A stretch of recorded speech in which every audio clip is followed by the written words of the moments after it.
The US just made a move on Kharg Island. Iran's oil lifeline is starting to collapse. Kharg Island is burning. Not metaphorically, not as a warning shot, not as a near miss. The facility that pumps roughly 90% of Iran's oil exports into the global market, the single most critical piece of economic infrastructure the Islamic Republic owns, has just been targeted. And if the reports coming out of the region are accurate, what the US just did wasn't a warning. It wasn't a message. It was a surgical strike on Iran's financial heartbeat. No Kharg Island, no oil revenue, no regime. It really is that simple. And Tehran knows it. The question now isn't whether Iran is hurting. It clearly is. The question is whether this is the move that finally breaks something that cannot be repaired. Let's get into it. Let me give you the picture as it's currently emerging. US forces, operating with a level of precision that suggests this target had been mapped and planned for a long time, executed strikes on infrastructure associated with Kharg Island's oil export operations. Now, Kharg Island sits in the northern Persian Gulf, just off Iran's southwestern coast. It's not a military base, it's not a missile site, it's not a proxy command center, it is Iran's economic engine. From Kharg Island, Iran loads its crude oil onto tankers. Those tankers carry that oil to buyers, primarily in Asia, primarily in China, and the revenue from those sales funds everything. The military, the IRGC, the subsidy system that keeps the population from fully revolting, the nuclear program, the proxy network across the region, all of it funded by Kharg. All reports suggest the strikes targeted loading infrastructure, storage facilities, and, critically, the systems that coordinate tanker operations in and out of the island. Early indicators point to significant damage, not total destruction, but enough disruption to send a message that cannot be ignored. And here's what makes this different from every previous US military action against Iran. Every other strike, on missile sites, on proxy commanders, on IRGC infrastructure, those were military moves. Iran could absorb them, rebuild, regroup. This is an economic move, a financial strike. And economic damage compounds in ways that military damage doesn't. You can rebuild a missile launcher. You cannot easily rebuild the confidence of the oil buyers who just watched your primary export terminal get hit. Or the immediate effects are already rippling outward, and they're hitting Iran from multiple directions at once. Oil tankers that were en route to Kharg Island, reports suggest several turned around. Diverted. Because no shipping company, no insurance underwriter, no tanker captain wants to be sitting next to a facility that just got struck by US forces when the next wave of strikes might come. That's not paranoia. That's basic risk management. And it has immediate painful consequences for Iran's cash flow. Inside Iran, the economic pressure that ordinary people were already feeling just got sharper. The rial, already under severe pressure, dropped further on the news. In a country where most people's savings are held in a currency that loses value almost daily, this kind of news doesn't stay abstract. It hits the market. It hits the price of bread. It hits the cost of medicine. It hits the family budget in ways that are immediate and felt. Reports from inside Iranian cities suggest a mood that one analyst described as quiet panic. Not the open panic of immediate war. The quieter, deeper panic of people who are watching their economic security dissolve and don't know where the floor is. And in the halls of Iranian political power, there are serious, urgent, behind-closed-doors conversations happening right now about something the regime has spent years refusing to confront directly. What happens when the money runs out? Here's what you really need to understand about why Kharg Island matters so much. And I mean really matters. Iran is an oil state. Strip away the ideology, the religious framework, the revolutionary rhetoric, and at its core, the Islamic Republic runs on oil money. Always has. The revenue from oil exports funds the government's budget. It funds the social spending, the subsidies on fuel, food, and basic goods that have historically been the regime's primary tool for managing public discontent. You keep people just comfortable enough that they don't rise up. That's the deal. It funds the IRGC, the Revolutionary Guard's vast economic empire, its construction companies, its import businesses, its financial institutions. All of it ultimately traces back to oil revenue flowing into state coffers. It funds the proxy network. Hezbollah doesn't run on ideology alone, it runs on Iranian money. Same with the Houthis. Same with the militias in Iraq. Cut the money, and the loyalty of these organizations becomes much more complicated. And it funds the nuclear program. Centrifuges, enrichment facilities, the scientists and engineers and security apparatus around the program, none of it is free. Kharg Island is the valve that controls all of this. The US didn't just hit a piece of infrastructure, they grabbed that valve.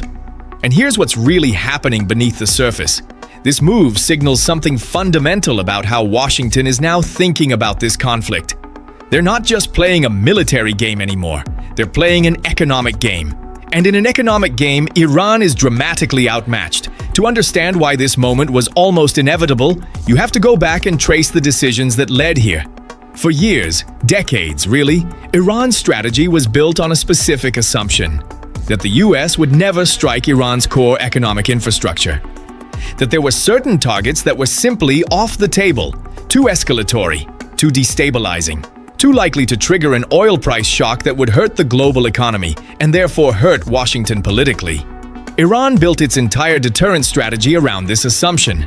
They figured, we can maintain our nuclear program, support our proxies, challenge American interests in the region, and as long as we stay below the threshold that triggers a direct strike on Iranian territory, we're safe.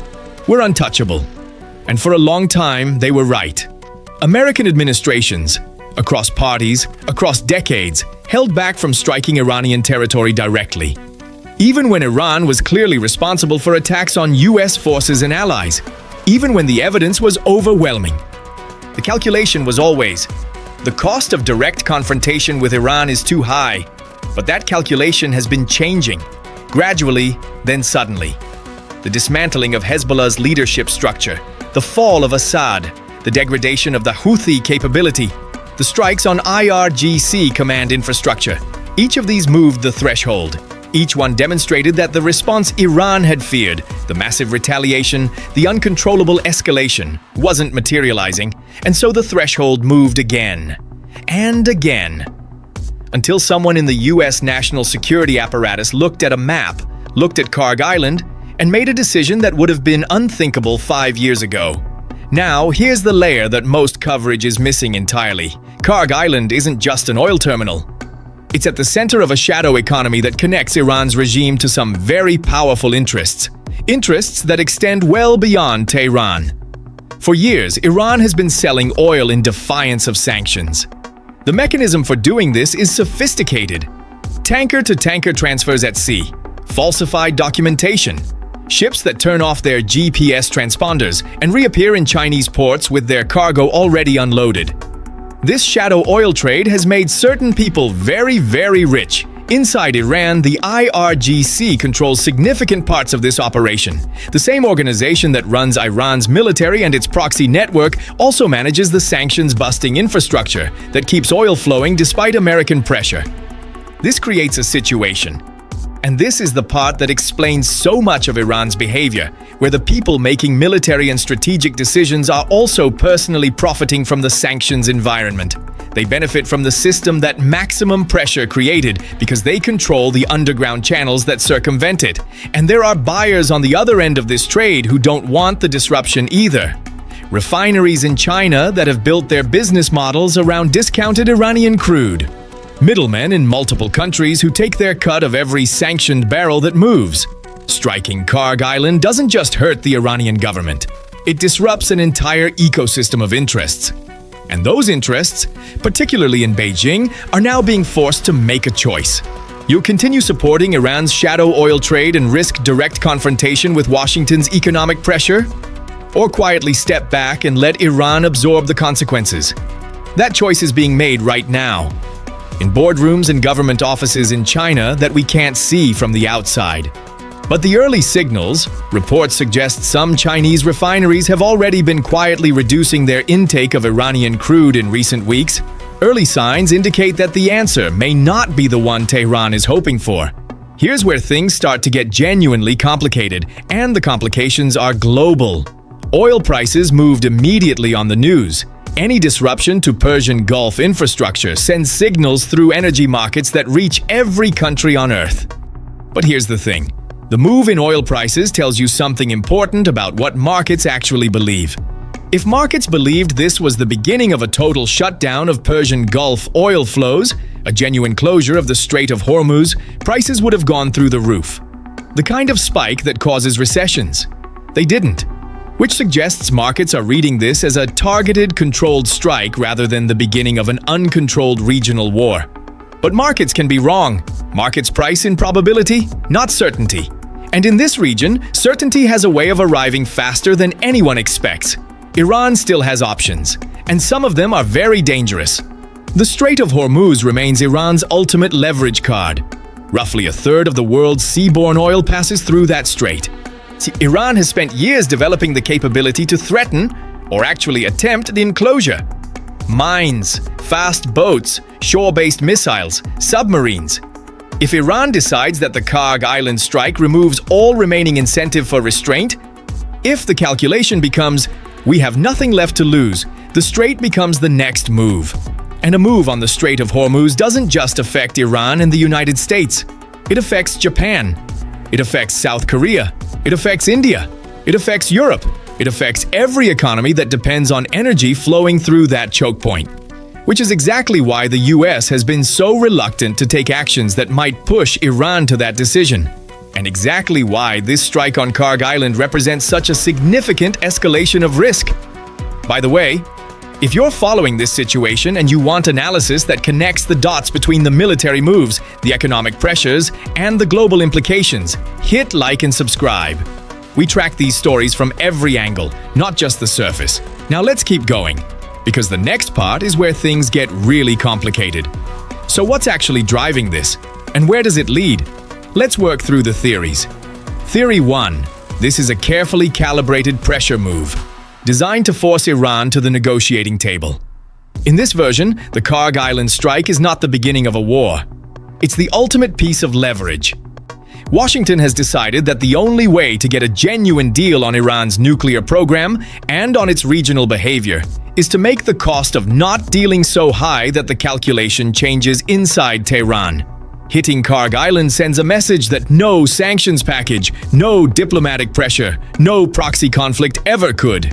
It says, we can reach your economy directly. We can touch the thing you cannot survive without. Now let's talk. In this theory, there are back-channel communications happening even as the strikes continue.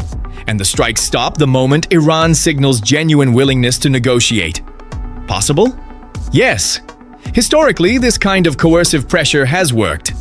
Sometimes, when the other side is rational enough to respond to the cost-benefit calculation. In Theory 2, this is the beginning of a systematic campaign to collapse Iran's economic capacity to fund its nuclear program and its proxies. Not a one-time strike, not leverage for negotiation. A sustained campaign, executed in phases designed to reduce Iran's oil revenue to a level where it simply cannot continue funding the activities that make it a regional threat. In this theory, Kharg Island was Phase 1. There are more phases planned. And the goal isn't to negotiate. It's to force a strategic collapse of Iranian power projection capability. This is more aggressive, more sustained, and it carries significantly higher risk of triggering the responses that everyone is trying to avoid. But there's a third theory, and it changes everything. Iran strikes back at Kharg Island, not with missiles or drones aimed at US forces, but with the one move that hurts the entire world equally.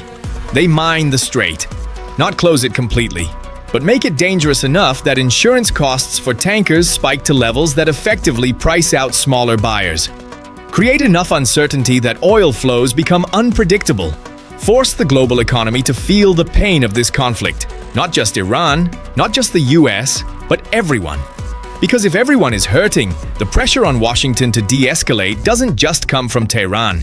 It comes from Tokyo, from Brussels, from New Delhi, from every capital that depends on stable energy markets. Iran has used this logic before, the threat of mutual pain as a deterrent. They may be calculating that actually executing on that threat, partially controllably, might be the only card they have left. Or here's what nobody can tell you right now. And there's a lot that falls into that category. We don't know the true extent of the damage to Kharg Island's infrastructure. Initial reports suggest significant disruption. But whether that disruption is weeks of repair work or months, that determines how acute Iran's cash flow crisis becomes. and how quickly. We don't know what Iran's supreme leadership has decided to do in response. The public messaging is already in defiance mode, but the actual strategic decision, how to respond, what to hit, where to draw the new line, that is being made in rooms we cannot see. We don't know whether China intervenes diplomatically. Beijing has leverage with Tehran that Washington doesn't. If China decides that Iranian instability threatens its energy interests more than Iranian defiance of US pressure, Beijing could lean on Tehran in ways that actually move the needle. But whether that's happening, whether those phone calls are being made, we can't know from the outside. And there's one more unknown that should be front of mind for everyone watching this situation. We don't know what Iran's nuclear posture looks like at this exact moment, because there is a logic, a cold, desperate, terrible logic, that says, if our conventional deterrence has failed, if our proxy network has been degraded, if our economic lifeline is now under direct attack, the only remaining guarantee of our survival is a nuclear weapon. That logic doesn't require Iran to use a nuclear weapon. It just requires them to reach the threshold. To achieve what strategists call a breakout, to get to the point where the world knows that striking Iran means striking a nuclear-armed state. Reports suggest the activity at certain Iranian nuclear facilities has been elevated in recent days. What that means precisely? Acceleration, defensive repositioning, or something more concerning? That is the question that intelligence agencies in multiple countries are working around the clock to answer. So let's step back and look at the full picture. The United States just touched something that has been considered untouchable for decades: Kharg Island, Iran's oil lifeline, the financial foundation of everything the Islamic Republic does, militarily, regionally, domestically. That is not a small move. That is a fundamental shift in the rules of this confrontation. And once a rule like that gets broken, it doesn't get unbroken. Iran is now facing a set of pressures that are converging simultaneously in a way that has no precedent in the history of the Islamic Republic. Its proxy network degraded, its regional architecture dismantled, at the center of a powerful carrier strike group designed to detect and eliminate threats long before they reach the carrier itself. Surrounding the carrier are advanced destroyers equipped with the Aegis combat system, one of the most sophisticated integrated air and missile defense systems ever built. The Aegis system uses powerful radar capable of tracking hundreds of targets simultaneously, calculating trajectories, and coordinating interceptor missiles in real time. If a ballistic missile were launched toward the strike group, the defense would activate in layers. First, long-range radar systems would detect the launch. Next, interceptor missiles such as the... and started being about surviving a collapse. We may be at that moment right now with Iran. The regime is being squeezed from every direction simultaneously. And squeezed regimes don't always make rational choices. They make survival choices. And survival choices made under extreme pressure by people who have run out of options. Those are the choices that start wars nobody planned for. Washington believes it's applying controlled pressure. Tehran believes it's fighting for survival. When those two realities collide, and they are colliding right now in real time, the space for miscalculation becomes enormous. And if this continues down the path it appears to be on, the Middle East that emerges on the other side of this crisis will look nothing like the one we know today. The oil markets, the regional power structure, the nuclear landscape, the balance between American and Chinese influence in the Gulf, all of it up for renegotiation, all of it in play. And the decisions being made right now in Washington, in Tehran, in Beijing, in Riyadh, those decisions will determine which version of that future we actually get. We're watching it happen in real time. Stay close, because the next move matters more than any move we've seen so far. If Kharg Island falls completely, what does Iran do next? Give me your prediction in the comments. And watch our last video. It covers exactly how Iran's proxy network has been falling apart piece by piece.